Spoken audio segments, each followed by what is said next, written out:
Me, Okay, all right, I'll go ahead and call this meeting to order. It's 6 p.m. Angela, can you call roll? Yes. George. Here. Buckles. Present. Allen. Here. Flynn. Here. Hebert. Here.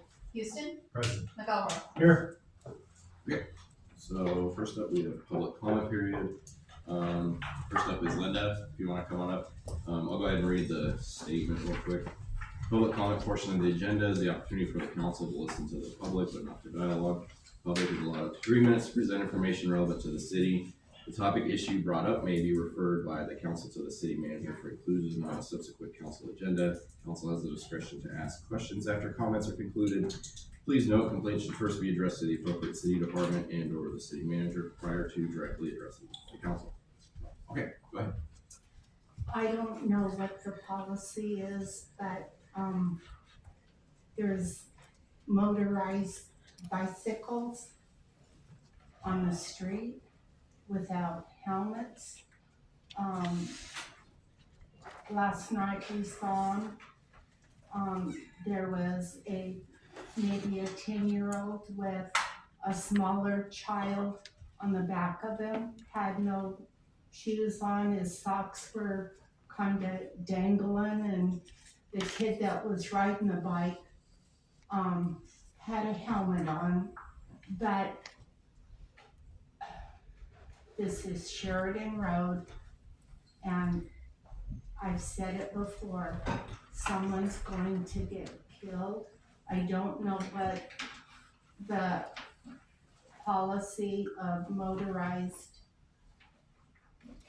bikes or scooters but you know, school is just beginning to get out and everybody's gonna be out and about, and I don't want a terrible wreck or a collision happen in front of my house. So, I don't know. I have a question. What is the policy?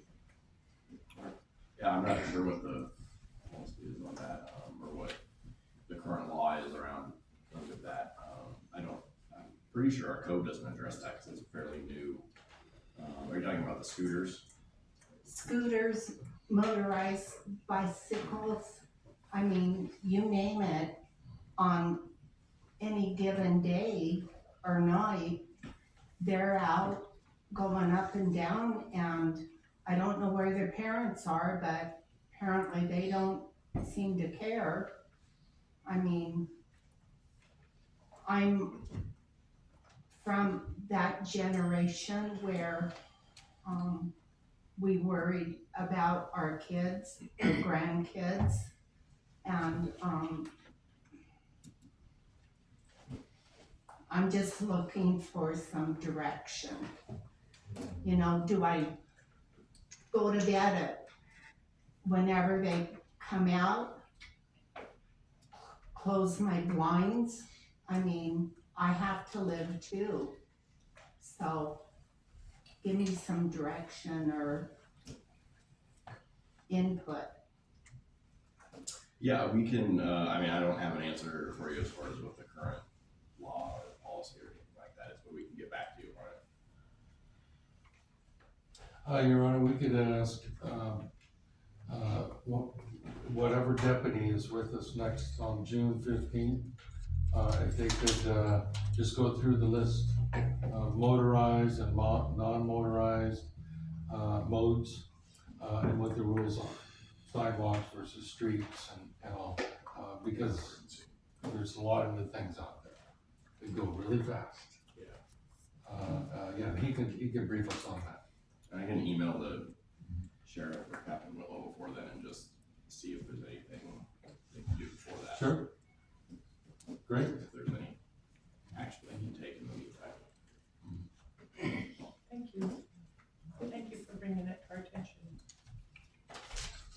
Okay, do we have any other cards in? Okay.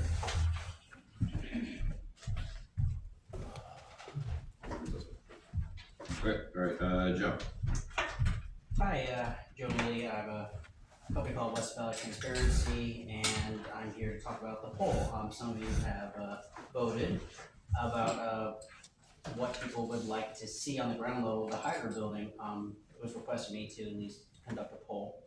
For those who are on Facebook and did who voted, there were a total of 994 votes that were cast. Half of them, if you look at it, if you've seen the pie graph, which I didn't bring today, over half was food related. Pastry store was 191. Then you have indoor market vendor, that's 119. So I'll just list the top 12. Pastry shop was 191. Indoor marketplace for vendors is 119. Coffee shops were 104. An arcade was 63. Affordable restaurants, 62 votes. Old fashioned soda shop with ice cream, 49 votes. Old fashioned pizza parlor with soda, 49. Indoor playground, 49. Pool hall, 37. Youth center, 34. Sheriff station / jail, 29. Tattoo, 25. Believe it or not, there were some people that put adult shop, and there were some people that put dispensary. Some people put brothel, but those are like low 5 votes. They weren't really there, but if you saw the pie graph, they're like a little sliver on the top where not even mentioned because less than 1%. But over half are restaurant, and the fewest were service related. So one of them was a public library, city administration building, ODHS, which I believe is for benefits, resource center. Those were like maybe an 1/8 of the votes, but the rest was mostly store and entertainment behind half of the votes, which was the food related. Are you able to email me like that data or even Yeah. the graph or something like that? 'Cause Sure. I can share with the owner. Yeah. And was that just for the bottom floor of the? Yeah, Hyder? bottom floor of the Hyder, Okay. where a business would be. I think it was a really good poll. And I only started with 4, and then people started throwing it up to 34. So there was definitely a breakdown of things. Unfortunately, you have some people like that think roads are more important than literally put roads 12 votes. So I think guess we can fit a road in there. no, we can't. But I do know the Hyder building, it's in the floodplain, and there's a bunch of red tape that to go through. It comes to restaurants, so unfortunately, it feels like half of those people that voted, you have to go through all that red tape to even get a restaurant in there. So, be interesting to see what happens.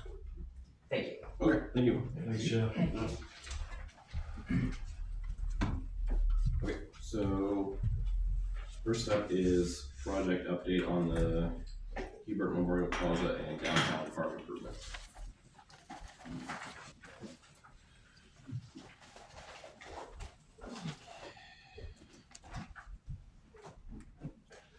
Well, thank you, Your Honor. And we also have Kai Cottom, our Public Works Director here, that could maybe fill in the blanks that you needed, but wasn't expecting to spend much time at all on the first one. We had talked about security issues at council, adding more riprap, adding fencing and that sort of thing. That is all underway, and that will be done by the end of June. I worked with Ernie Hebert, our city engineer, Kai, the adjoining building owners. Denny gave me input. He's the one who kind of brought it up. The council got more money for riprap, to do more riprap, but basically a very, very practical use of riprap up under the bridge, extensive, and then under the private building there's half of it is fenced, and there'll be a gate for the owner to get under there, and then it's riprapped in the front. The fencing, the security fencing under that building was basically as low as it could go, and still be in compliance with the average high water mark for the river. So, so the rip wrapping is nearly done, if it's not done already. And the fencing's coming in. And the rest of phase one, should be done by the end of June, so that's nice. This is, working with the contractor and trying to get that stuff done as soon as possible, basically. Phase two being more of the replacing of the timber in the plaza. And I believe we got all the timber ordered. I believe our engineer is looking for a contractor to perform the work. So that will get done in short order. And then the other little piece to top it off are the handrails. There'll be temporary handrails in where they need to be. We've identified another area along the sidewalk that needs handrails. All those permanent rails are gonna be put out to bid and manufactured, and those will get in by the end of the summer. So, the security, issues dealt with in terms of the fence and the riprap, I mean, that's, I think, a great solution, and thanks for the council, thinking of that and making sure we got that right. If that's not adequate, we could always add something down there. Motion lighting, camera, something like that. I mean, there's all kinds of other things if we felt that was needed, but that's what this contractor's doing for us right now to finish that off. We're keeping the public out of there right now, being a construction area. We're gonna figure out what we can utilize for hometown days parking behind the buildings there. You know, that's kind of been reserved for construction. Maybe we can get them squinched over for a few days while we do hometown days. So we're working on that with the contractor. So that's really all I had to mention, unless there's questions on the first point, 1 and 2. Okay. The second part. You did have. Oh, Jim. yeah, Jim. When you say phases 1 and 2, that's, you're talking about phases, right? Yeah. I might have jumped ahead to phase 3, so I don't want to cut you off at all. Yeah, well, phase 3 being, forecasting, we're looking at the summer of 2028, you know, all goes well. Okay, then I do have a question. Okay. On point 8 of on page 4, the second page of the packet, talking about the remaining work for Southside Park. Have we applied for the extension for that grant that's gonna hopefully come eventually? Correct, yes, we The have. extension been applied for? That's right. Excellent. And, they're, you know, we've done a lot of work that they don't know about. And so, they were very pleased to hear that, you know, we're ready to, install our bridge, there. And, so it's a matter of them really giving us an extension to get it all done.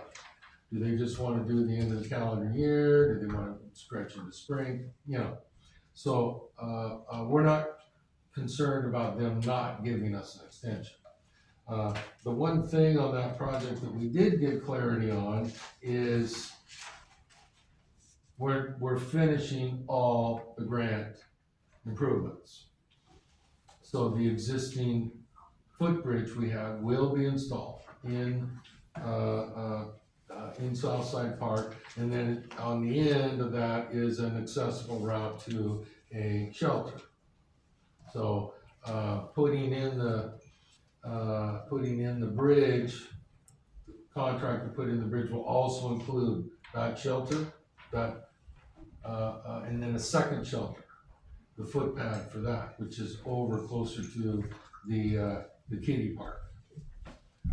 So that is getting ready to go out to bid. In fact, I mean, it's just, you know, that's all being put together right now to go out to bid. When you say shelter, is it just like a little covered area for you to stop and like sit down or something, or? Gazebo? It's like the one that we were under Saturday night for the gala. Oh, but smaller than? But smaller than the ones that's there, or the same size. I'm not familiar. Yeah, well, we have to look. Okay, I was wondering.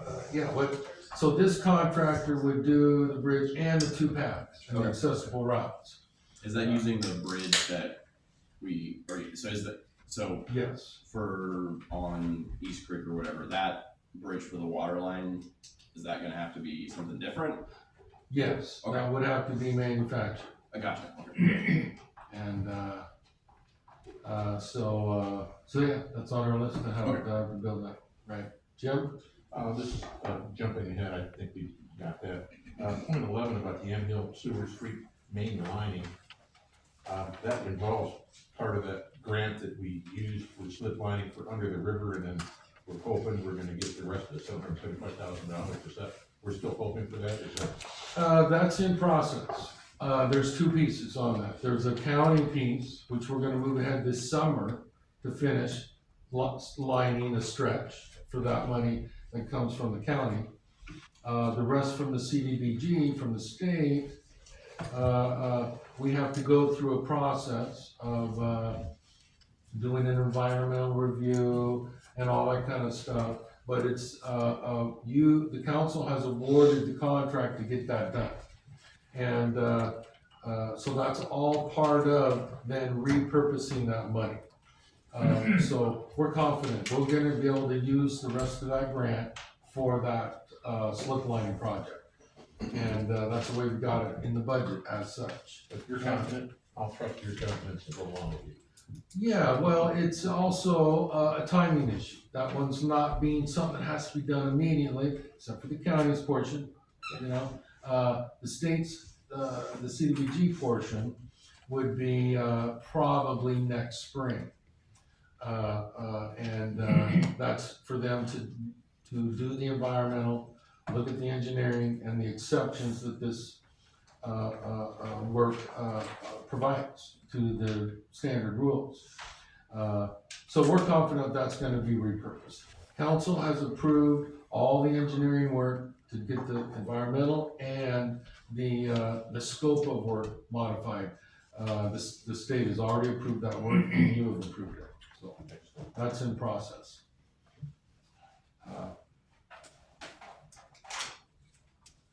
So, yeah, let's start at the top there a little bit and talk about the project. Because especially these top five, we gotta get done fairly quickly. Do you have a question? No, we were talking about the top five, go ahead. Yeah, Right. so the first one, we've gone back and forth on it. What's the best way to do it? How do we do it? We're down to the way this is gonna get done is we're gonna have to come to the council and have this work done under a subcontract of our city engineer. We already have a master agreement with our city engineer. They will bring forth a proposal for a systems integrator, a controls expert, to get this work done. And you would have to then approve that. And we have a really good subcontractor, we have a lot of confidence in them. The city engineer thinks that this proposal can do exactly what we need here and get that done and money spent by the end of this year. Now, ideally, that's not how you wanna go about this thing. You wanna go about having your contractor in place for systems designer, integrator, controls, and they do a whole master plan for the city and then you piecemeal it. Well, we got enough pieces and all in place. This isn't like redoing a whole system for water and sewer and all of our alerts. They can come in and do the Ballston Street, or pardon me, Ballston Station, SCADA by the end of this year. So you're gonna see a large contract coming your way at some point to accomplish number one. The second one is we talked about phase one of the downtown and the Hebert Plaza improvements and phase two. Project number 4 is skate park. And I wanted to, pass this out. This is kind of a, go around on that. Would you like one? You've already seen this, okay? There you go.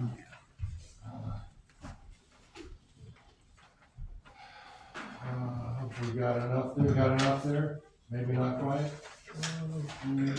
Closer, too short. Okay, Here, Kristen. okay, alright, Just one short.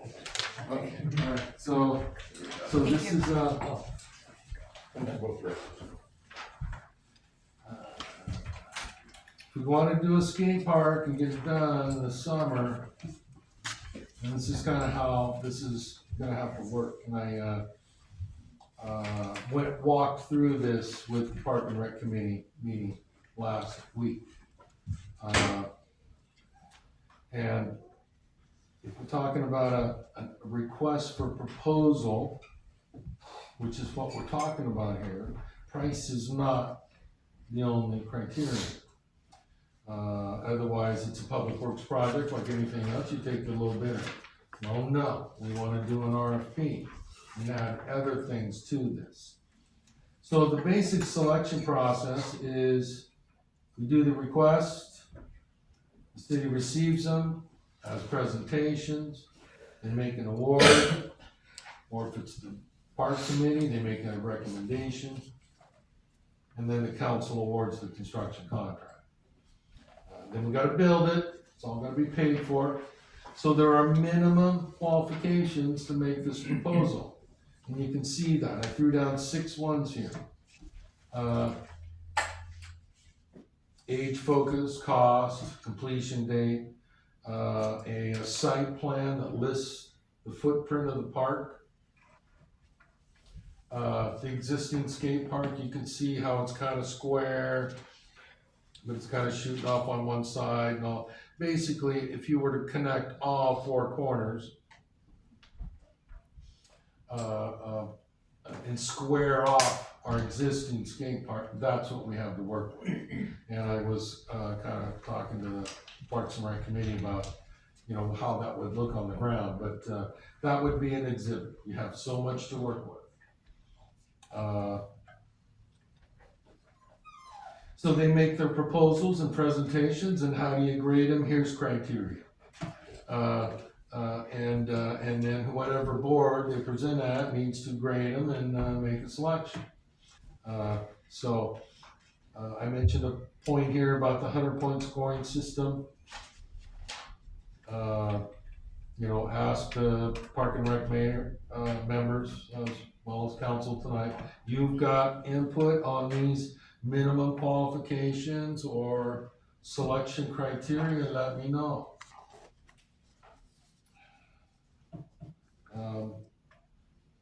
I got like 3 RFPs to do. This one's the most fun. I'm not gonna be coming back for, more input. This is it. If you got, yeah, Jim? I've got just a couple of questions, about under the proposed RFP minimum qualifications. How does it fit, November 16th, 2026 is the, completion date? Well, I wanna have it all done and paid for by the end of the year, and it's gonna start getting sloppy. They're probably not that weather dependent, they could probably work later. So, I think my engineer will probably say, draw it out as long as you can. But that was the idea. And then, point 2, you got, $175,000 or less on the, spreadsheet you gave us with the packet. It's got the, skate park rehabilitation and expansion, that's at 180,000, so $5,000 less is great for me, but is that a new level? I mean, Well, we're gonna have other expenses too, aside from paying a contractor. So, just trying to stay, about that budget. to try and reword that for me, not for you. The cost to the contractor might be 175, but we still might have about $5,000 worth of stuff we need to do. Well, set that up. there is, there's all the things about the bidding and this and that and specking it, and, I have, other funds that could be used, trying to maximize as much as we can for construction. I just, yeah, there's a lot of things related to, the bidding and all. It's gonna cost about $5,000 to bid it, okay? So that's kind of what I was thinking.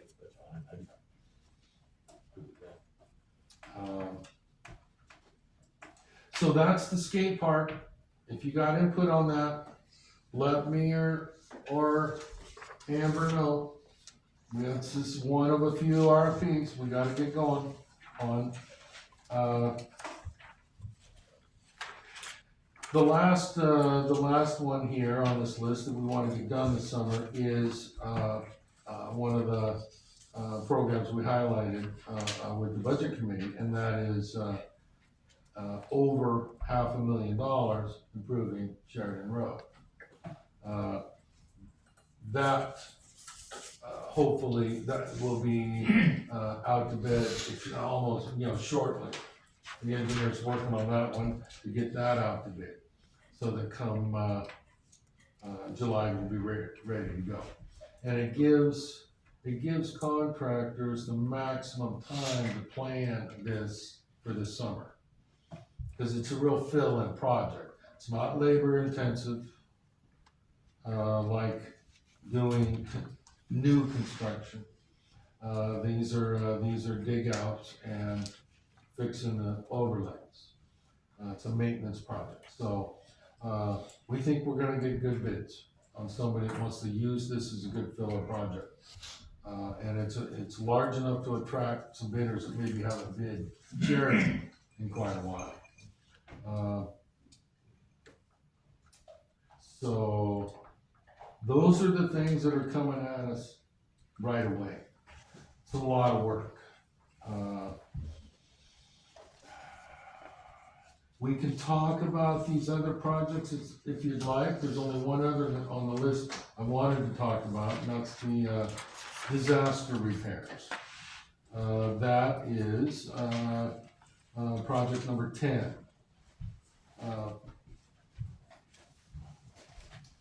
$2.5 million project.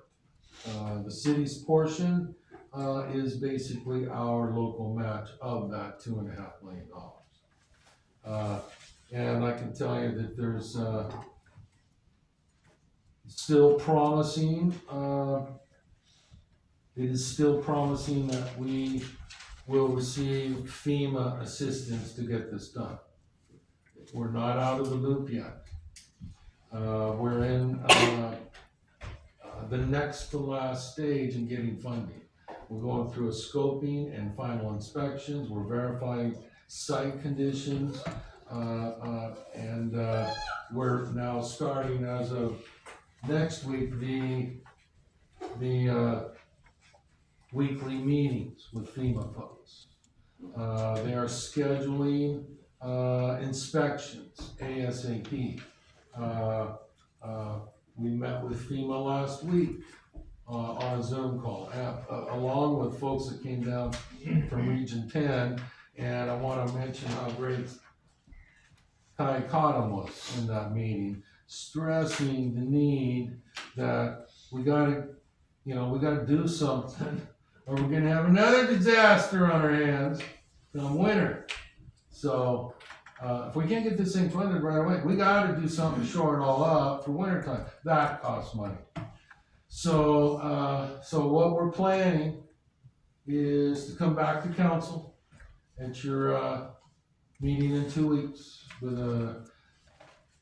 it's about $50,000 to do more geotechnical, et cetera, to try and get this done in the meantime, so we can expedite any work that is done this summer, no matter what it is.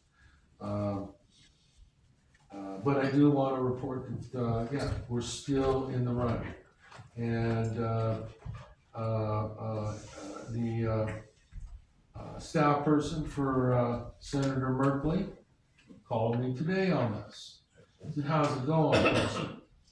And it's been really great to hear from them because, you know, they didn't forget about us. They're wondering how it's going, how can they help? They're keeping tabs on it. I'm so grateful, for that. If the FEMA money doesn't pan out, we gotta shore it up this winter, worst case. We still have potential resources to tap to get it done next spring. So even if FEMA can't find the money for us. So, that's the state of that project. Very important. Thank you, Kai, for, convincing the whole FEMA and Oregon Emergency Management team, we gotta do something now. That was great, Kai, and a great conversation. Anything else on this list that you'd like to, yes, Ian? Preston, I'd just like to say that I think that your office's, your administration and the employees here's handling of that disaster has been incredible and really encouraging for me to see how hard the people at our city work, and it makes me want to fight even harder for them. So I really appreciate the way that you guys have handled this, everybody from the top to the bottom. Well, thank you. Yes, thank you. I told Gustavo in Merton's office, I says, it ain't over till it's over. Show me the money, Gustavo. Yeah, I mean, it's really what it means. If we know we got the money, we can get this thing out to bid. So that's what we're working on, to be able to act and jump on that if that time comes. So a lot of work, especially on those top projects. We're on it. It's gonna be a lot of work. We can't mess around with too much of it along the way, or it's not gonna be done.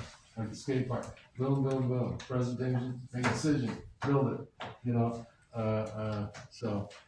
Any other questions then? Okay, thank you. Yes, Jules. I have a question, and I may have missed the information last meeting, and if this is not the right time to ask for it, I'll get with you later.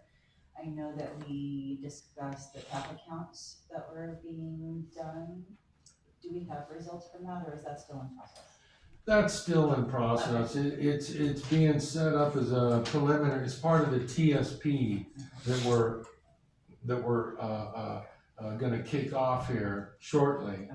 It's about a year-long process to update our transportation system plan. So that's what those counts are about. Thank you. We did talk about having our own mobile unit to do traffic counts, as well as speed. You know, having in the budget that mobile radar unit.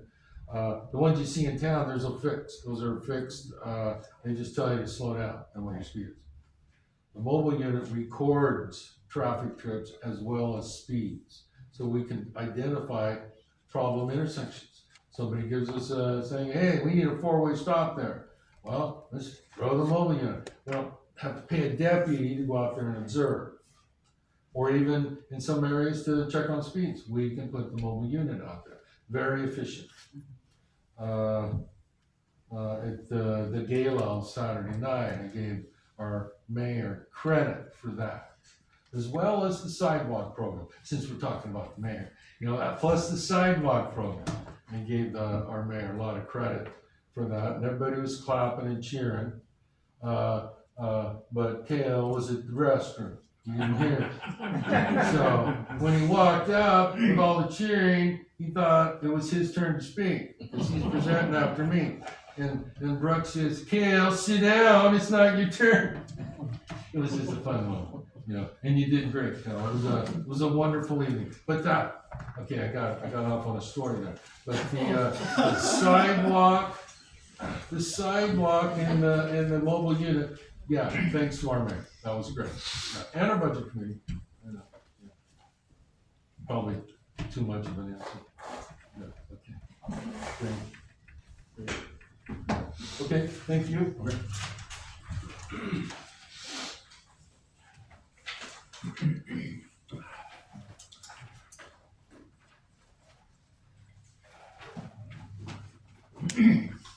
so that was item 1, 2, so then 3 would be, the policy question.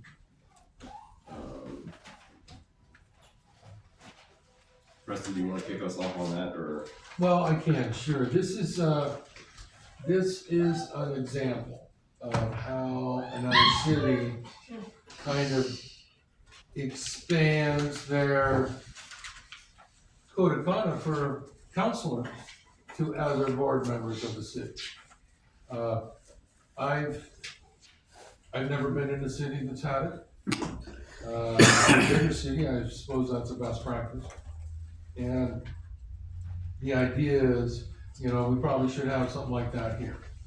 And so this is just one example, but the idea is, if you think it's important that all of your appointees subscribe to much of the same code of conduct that you do as a counselor, but not all of it. You wanna wait for the train?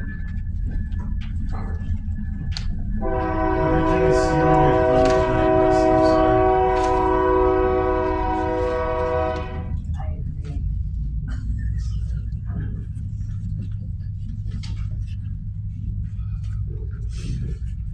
This is my second city where we're right past City Hall.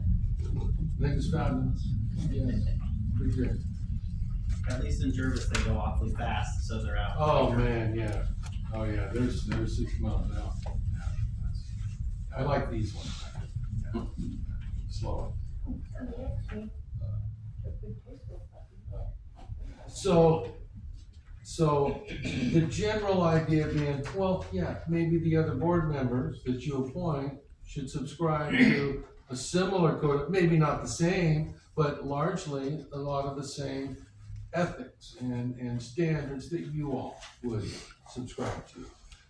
We don't have that now, but if you think this is a good idea, well, we can draft something and bring it back to you for another meeting. Okay, so it would be a new set of, it wouldn't just be our, like, council, like rules of procedure. It's like something we already have that exists, it would be something new. Right. Okay. You would kind of expand the council rules in a way to bring in other board members. Jim?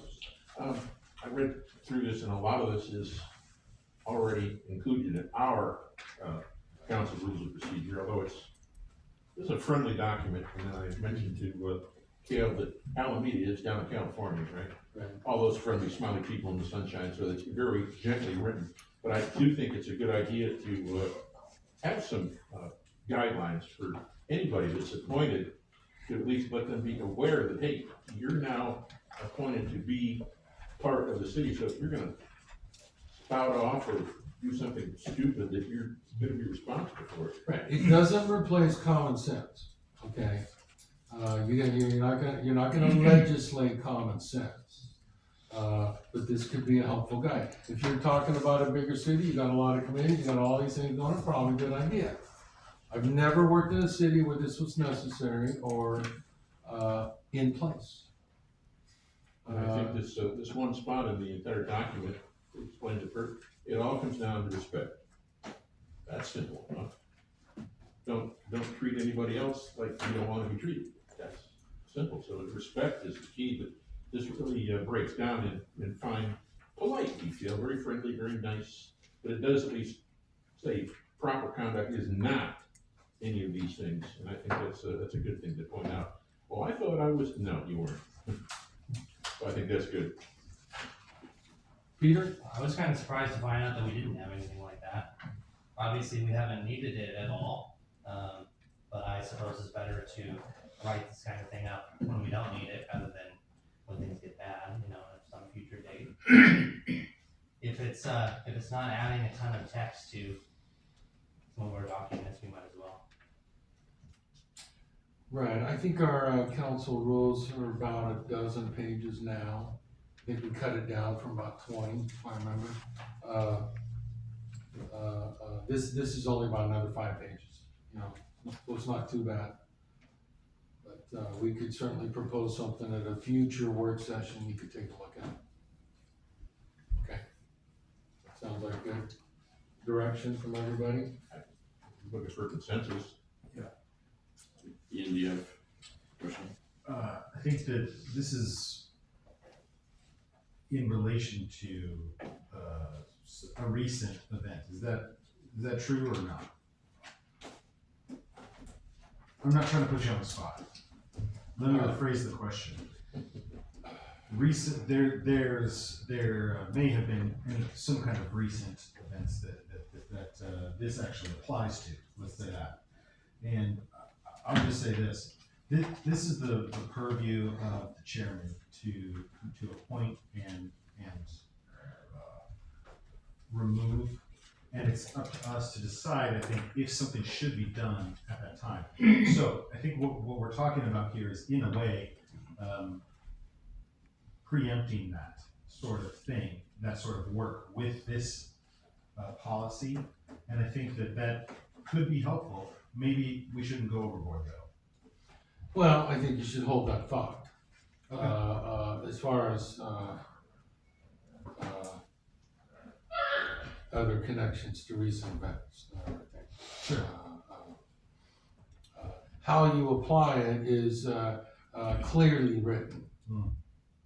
In our rules, and it always has been. Right.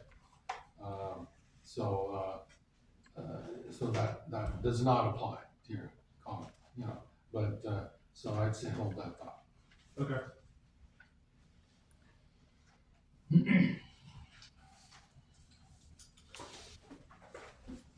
Okay, I got the direction I need, Your Honor. Okay. So now we'll move on then to C, which is, executive session per ORS 192.660 to be consider the dismissal or disciplining of, or to hear complaints or charges brought against a public officer, employee, staff member, or individual agent who does not request an open hearing. Representatives of the news media and designated staff and other persons shall be allowed to attend the executive session. All other members of the audience are asked to leave the room. Representatives of any news media, representatives of the news media are specifically directed not to report on any of the deliberations during the executive session, except to state the general subject of the session. As previously announced, no decision will be made in the executive session. Resume. Recording in progress. Okay, so we're out of executive session at 7:18. Okay, so next on the agenda, so any follow-up to exec session?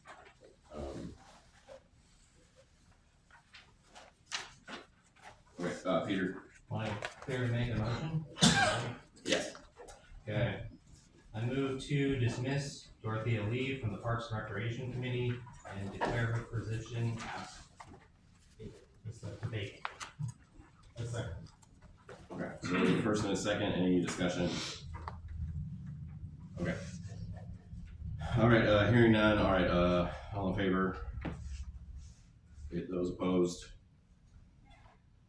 Abstaining? Okay, so there's one abstention with Lucy. Okay, so that motion passes. Okay. Lucy meant to oppose, not abstain. Oh, okay, sorry, We'll one, just correct the record. Doesn't change the outcome. one opposition, For okay. information. Okay, next, city manager report, Preston, go ahead.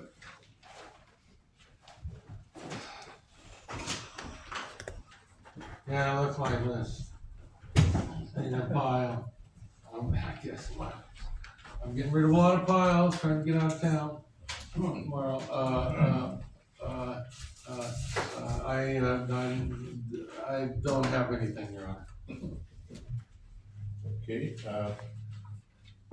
that's truly nothing, just double check it. You might hear on the 15th, you know, the longer report. And then, this is just a question that goes with your report. You are going on vacation starting tomorrow.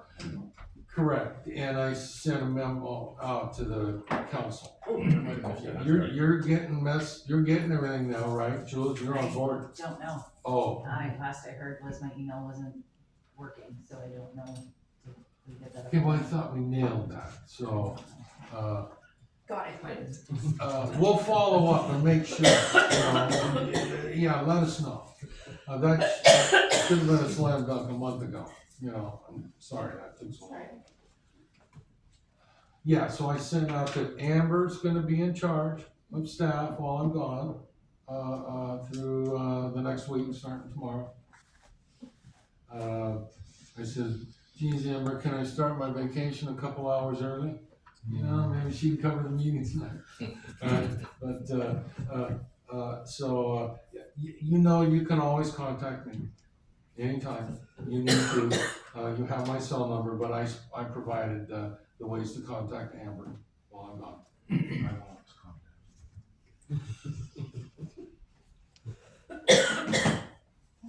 And, I just got that email. You sent it out 4:08 today. Oh, okay, yeah, I guess I could say, that, the gala was a real nice affair. Some of you were there, Lucy and Peter and Danny and, Kale. It was, real nice celebration of community service and a lot of awards, and it was, at Southside Park, beautiful. We even got a bald eagle, trying to dive down and get some fish. I think Joe got some pictures of that, right? Yeah, right on. Cool. No, real nice affair. So that was, great job by the chamber. Excellent. While Kale's gone, we'll go ahead and, move on to mayor and councilor reports. This is reserved for announcements or concerns which may or may not be added to the future council meeting. Anyone? Comments? Concerns? Ian? I'll just say that I was contacted by a citizen this week who did have concerns about the bathroom in the park not having a lock available for people that were using it. And I would think that seems like a pretty easy fix, so maybe we could kick that to Preston. We're talking city park. Our city park. Yeah. Yeah, maybe some kind of lock could have, even a deadbolt, I think Denny suggested, not a deadbolt, one of those like little barrel locks. Latches. Yeah, even a latch. Right, should be. Yeah. So, Okay, well, thanks for mentioning. Joe? Can I expand on that? It sounded to me like she was concerned about the women's restroom at the public park. There's no door for the stalls. There's no door to where they can close after they get into the facility. It's completely wide open to where there's no privacy. That's kind of how she described it. At City Park. At the Sheridan City Park, there's like 2 toilets, and I don't think there's really any privacy for anyone that uses them. so you need to lock the door on the outside or on the stalls. Or on the stall. I think she's leaning towards the stalls.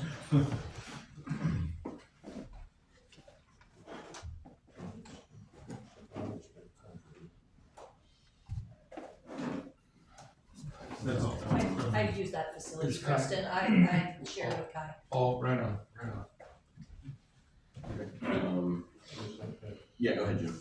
I understand the gala was a big success. I was sorry to not be able to make it, but, I think things like that are good for not just Sheridan, but I understand there were a lot of people from Palmyra there, so we're getting a little, interaction with both cities, which is an excellent thing. A lot of times Sheridan has been in the past very standoffish, and vice versa, well, I'm the same. But I think hearing that they were willing to come join us, if they have any sort of gathering, I think it'd be good for us to go ahead and join them.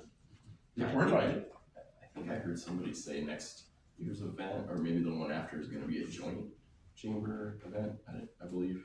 Amber's nodding her head. Okay, so that's, yeah, so, yeah, we'll kind of have, I guess in the future, a chance to do that as well. Yeah. Okay. I don't think I have anything, okay, somebody can Make a motion to adjourn. Second? Okay, any discussion on that? Okay, all those in favor? Okay, that's unanimous. We're adjourned at 7:25.